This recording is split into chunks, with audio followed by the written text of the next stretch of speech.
नमस्कार दोस्तों, आप सभी का स्वागत है आपके अपने YouTube channel study today with Viplav में। दोस्तों, हाल ही में जैक बोर्ड द्वारा फाइनल एग्जाम 2021 के लिए क्लास 9 का जो मॉडल क्वेश्चन पेपर्स जारी किया गया है, उनमें से मैं आप लोगों के लिए साइंस का मॉडल क्वेश्चन पेपर सेट 1 लेकर आया हूं। इस पेपर में टोटल 40 क्वेश्चन रहेंगे। यहाँ पर सिलेक्टेड ऑल क्वेश्चन जो है ना फाइनल एग्जाम 2021 के लिए मोस्ट इंपॉर्टेंट रहेंगे। आज की इस वीडियो में मैं आप लोगों को हर क्वेश्चन का सोल्यूशन बताऊंगा।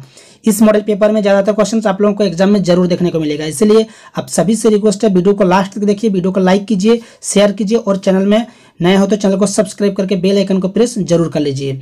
और इससे पहले जो है ना सोशल साइंस का मॉडल क्वेश्चन पेपर का सेट 1 जो है अपलोड कर दिया गया है, डिस्क्रिप्शन में वीडियो का लिंक मिल जाएगा। तो चलिए दोस्तों, आज की इस वीडियो को स्टार्ट करते हैं। तो चलिए स्टार्ट करते हैं। सवाल नंबर 1 को देखिए। सवाल नंबर 1 है यहाँ पर, दूध है, मिल्क इज। 4 ऑप्शंस आपके सामने इस प्रकार रहेंगे एग्जाम में, द्रव, लिक्विड, ठोस, सॉलिड, गैस और बीसी।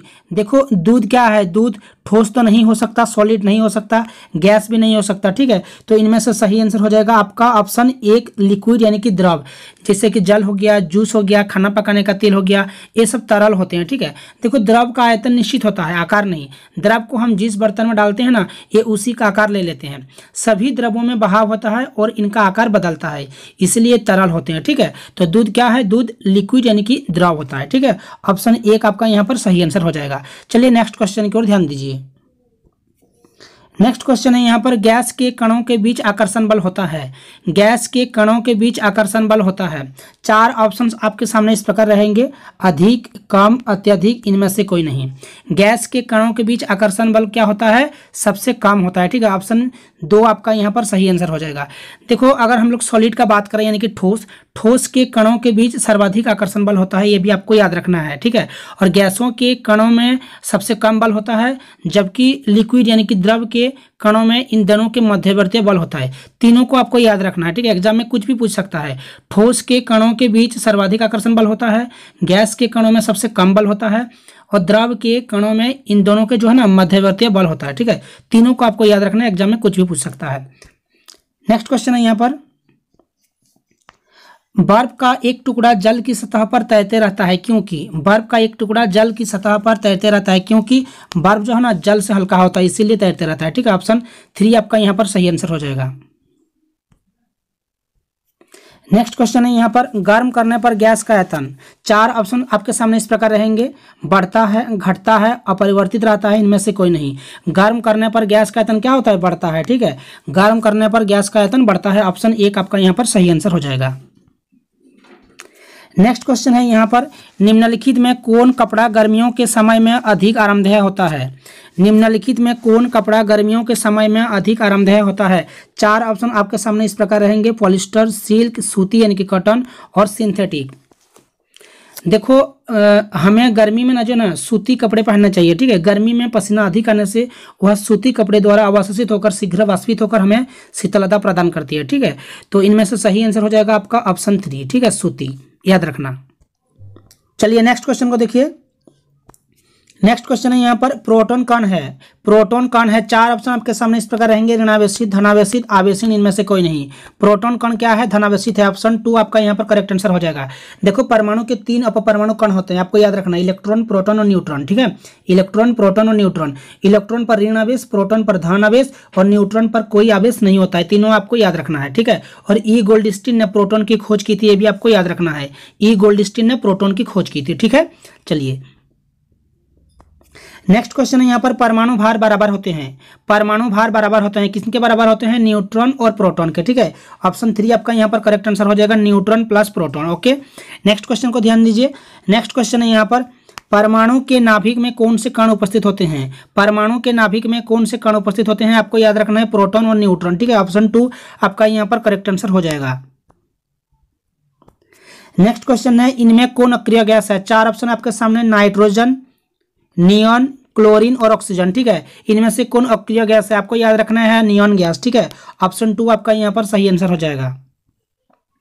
नेक्स्ट क्वेश्चन है, कैनाल किरणें किसका किरण पुंज है। कैनाल किरणें किसका किरण पुंज है, आपको याद रखना है, प्रोटॉन का, ठीक है। ऑप्शन 1 यहाँ पर सही आंसर हो जाएगा, ऑप्शन 1 प्रोटॉन। नेक्स्ट है यहाँ पर एक तत्व के समस्थानिक होते हैं। एक तत्व के समस्थानिक होते हैं, चार ऑप्शन आपके सामने। भिन्न परमाणु संख्या, भिन्न रासायनिक गुण, समान परमाणु संख्या, इनमें से कोई नहीं। ठीक है, एक तत्व के समस्थानिक होते हैं, ऑप्शन 3 जो है ना, समान परमाणु संख्या, ये आपका करेक्ट आंसर हो जाएगा। समान परमाणु संख्या। देखो प्रकृति में कुछ ऐसे तत्वों के परमाणुओं की खोज की गई है जिनकी परमाणु संख्या तो समान है लेकिन उनकी द्रव्यमान संख्या अलग अलग है। ठीक है, ऑप्शन 3 आपका यहाँ पर सही हो जाएगा, समान परमाणु संख्या। नेक्स्ट है यहाँ पर सोडियम का सही इलेक्ट्रॉनिक विन्यास है। सोडियम का सही इलेक्ट्रॉनिक विन्यास है, इनमें से सही आंसर हो जाएगा ऑप्शन 4 में जो दिया गया है 281, ये आपका सही आंसर हो जाएगा 281। ठीक है, ऑप्शन 4। नेक्स्ट है यहाँ पर किसी तत्व के परमाणु में 18 न्यूट्रॉन एवं 17 प्रोटॉन है, तत्व का परमाणु द्रव्यमान होगा। किसी तत्व के परमाणु में 18 न्यूट्रॉन एवं 17 प्रोटॉन है, तत्व का परमाणु द्रव्यमान होगा। देखो किसी परमाणु के नाभिक में विद्यमान प्रोटॉन और न्यूट्रॉनों की संख्या के योग को उस परमाणु की द्रव्यमान संख्या कहते हैं, आपको याद रखना है। यानी कि 18 न्यूट्रॉन है और 17 आपका प्रोटॉन है। ठीक है, दोनों को अगर ऐड कर देंगे तो कितना आ जाएगा, 35 यानी कि 35 आ जाएगा। ठीक है, ऑप्शन 1 आपका यहाँ पर सही आंसर हो जाएगा 35। नेक्स्ट है यहाँ पर यदि किसी वस्तु का विस्थापन शून्य है तो उस वस्तु द्वारा तय की गई दूरी है। यदि किसी वस्तु का विस्थापन शून्य है तो उस वस्तु द्वारा तय की गई दूरी शून्य नहीं होगा। ठीक है, ऑप्शन 1 ऑप्शन 2 आपका यहाँ पर करेक्ट आंसर हो जाएगा, ऑप्शन 2 होगा यहाँ पर। ठीक है, शून्य नहीं। नेक्स्ट है यहाँ पर ओडोमीटर मापता है। ओडोमीटर क्या मापता है, ओडोमीटर क्या मापता है, ओडोमीटर दूरी मापता है। ठीक है, ऑप्शन 2 आपका यहाँ पर सही आंसर हो जाएगा। गाड़ी का जो ओडोमीटर है गाड़ी द्वारा तय की गई दूरी को ही मापता है। ठीक है, ऑप्शन 2 आपका यहाँ पर करेक्ट आंसर हो जाएगा। चलिए नेक्स्ट क्वेश्चन को ध्यान दीजिए। नेक्स्ट क्वेश्चन है यहाँ पर 18 किलोमीटर पर आवर यानी कि प्रति घंटा का वेग डैश मीटर प्रति सेकंड के तुल्य होता है। देखो जब भी दिया रहेगा किलोमीटर पर आवर आपका दिया रहेगा और आपको बोलेगा कि मीटर पर सेकंड में कन्वर्ट कीजिए। ठीक है, इसको कन्वर्ट करने के लिए आपको क्या करना है, देखो किलोमीटर प्रति घंटा को मीटर प्रति सेकंड में कन्वर्ट करने के लिए आपको क्या करना है, 5/18 गुना कर देना है, 5/18। ठीक है, ये ट्रिक है आपका। ठीक है, ये आपको याद रखना है।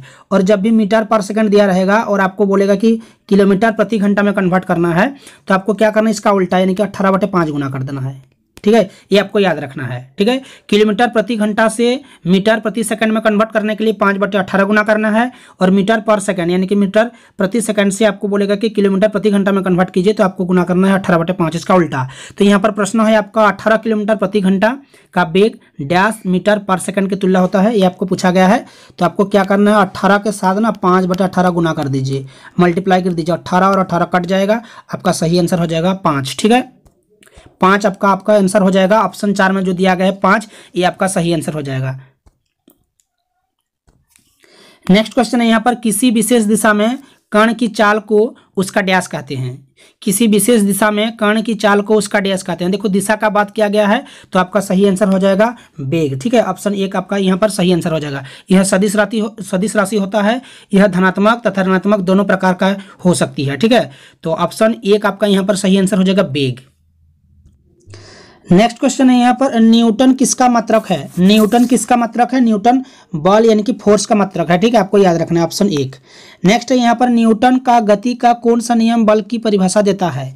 न्यूटन का गति का कौन सा नियम बल की परिभाषा देता है, दूसरा नियम। ठीक है, ऑप्शन 2 आपका यहाँ पर करेक्ट आंसर हो जाएगा।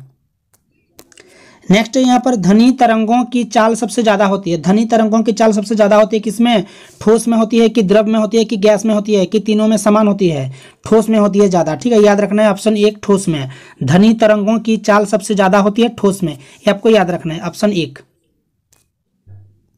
नेक्स्ट क्वेश्चन है यहाँ पर श्रव्य ध्वनि का परास होता है। श्रव्य ध्वनि का परास होता है, श्रव्य ध्वनि का परास होता है 20 से 20,000 हर्ज। ठीक है, आपको याद रखना है, श्रव्य ध्वनि का परास होता है 20 से 20,000 हर्ज और श्रव्य ध्वनि का परास होता है 20 हर्ज से कम और पराश्रव्य ध्वनि का परास होता है 20,000 हर्ज से अधिक। तीनों को आपको याद रखना है, एग्जाम में कुछ भी पूछ सकता है। नेक्स्ट क्वेश्चन है यहाँ पर आवृत्ति n तथा तरंग दैर्घ्य वाले तरंग की चाल में क्या संबंध है।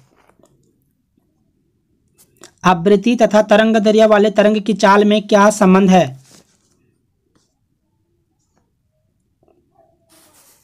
ऑप्शन एक आपका सही आंसर हो जाएगा यहाँ पर, ठीक है। चाल बराबर होता है आवृत्ति गुना तरंग दैर्घ्य, ठीक है। चाल होता है आवृत्ति गुना तरंग दैर्घ्य, आपको याद रखना है। ऑप्शन एक आपका यहाँ पर सही आंसर हो जाएगा। नेक्स्ट क्वेश्चन है यहाँ पर कार्य का एसआई मात्रक है। कार्य का एसआई मात्रक जूल होता है, आपको याद रखना है। कार्य का एसआई मात्रक जूल। नेक्स्ट क्वेश्चन है यहाँ पर सार्वत्रिक गुरुत्वाकर्षण स्थिरांक जी का मान है। सार्वत्रिक गुरुत्वाकर्षण स्थिरांक यानी कि जी का मान है। चार ऑप्शन आपके सामने इस प्रकार रहेंगे, इनमें से सही आंसर हो जाएगा आपका ऑप्शन 2, ठीक है। चारों को ठीक से देख लेना है, आपका यहाँ पर करेक्ट आंसर हो जाएगा ऑप्शन 2, ठीक है। नेक्स्ट क्वेश्चन है यहाँ पर चार वस्तुएं पी क्यू आर एस, ठीक है, पी क्यू आर तथा एस के द्रव्यमान क्रमशः 5 kg, 10 kg, 15 kg तथा 20 kg है। किसका जड़त्व सबसे अधिक होगा? किसका जड़त्व सबसे अधिक होगा? एस का, ठीक है। एस जो सबसे ज़्यादा है 20 kg, उसका जड़त्व जो है ना सबसे अधिक हो जाएगा, ठीक है। ऑप्शन 4 आपका यहाँ पर सही आंसर हो जाएगा। नेक्स्ट क्वेश्चन है यहाँ पर निम्नों में कौन सही है? निम्नों में कौन सही है? जो ऑप्शंस दिए गए हैं इनमें से करेक्ट आंसर हो जाएगा आपका ऑप्शन 1, v² - u² बराबर 2as। देखो u, इसमें u जो है ना वस्तु का प्रारंभिक वेग है, v जो है ना अंतिम वेग है, और a आपका हो गया त्वरण, और s हो गया आपका तय की गई दूरी, ठीक है। ये आपको याद रखना है। ऑप्शन 1 यहाँ पर सही आंसर हो जाएगा। नेक्स्ट क्वेश्चन है यहाँ पर आत्महत्या का थैला कहलाता है। आत्महत्या का थैला कहलाता है, किसको कहा जाता है? लाइसोसोम को, ठीक है। ऑप्शन 3 आपका यहाँ पर करेक्ट आंसर हो जाएगा लाइसोसोम। नेक्स्ट क्वेश्चन है यहाँ पर कोशिका की खोज किसने की? कोशिका की खोज किसने की थी? रॉबर्ट हुक ने की थी। आपको याद रखना है 1665 ईस्वी में, 1665 ईस्वी में रॉबर्ट हुक ने की थी, ठीक है, कोशिका की खोज, याद रखना। नेक्स्ट क्वेश्चन है यहाँ पर जीन बने होते हैं, जीन बने होते हैं, जीन बने होते हैं डीएनए के खंड से, ठीक है। ऑप्शन 1 आपका करेक्ट आंसर हो जाएगा डीएनए के खंड से, ठीक है। नेक्स्ट क्वेश्चन है यहाँ पर रंगीन प्लास्टिड को कहते हैं। रंगीन प्लास्टिड को क्या कहते हैं? क्रोमोप्लास्ट, ठीक है, क्रोमोप्लास्ट कहते हैं। ऑप्शन 3 आपका यहाँ पर करेक्ट आंसर हो जाएगा। और ल्यूकोप्लास्ट जो होता है ना श्वेत तथा रंगीन प्लास्टिड होता है, ये आपको याद रखना है। ल्यूकोप्लास्ट जो होता है ना श्वेत होता है और रंगीन होता है। और यहाँ पर पूछा गया आपको रंगीन प्लास्टिड, तो रंगीन का बात किया गया तो हो जाएगा ऑप्शन 3 क्रोमोप्लास्ट। चलिए नेक्स्ट क्वेश्चन है यहाँ पर रक्त है, ब्लड इज। रक्त क्या है? रक्त तरल संयोजी उत्तक होता है, ठीक है, तरल संयोजी उत्तक। आपको याद रखना है ऑप्शन 1 आपका करेक्ट आंसर हो जाएगा।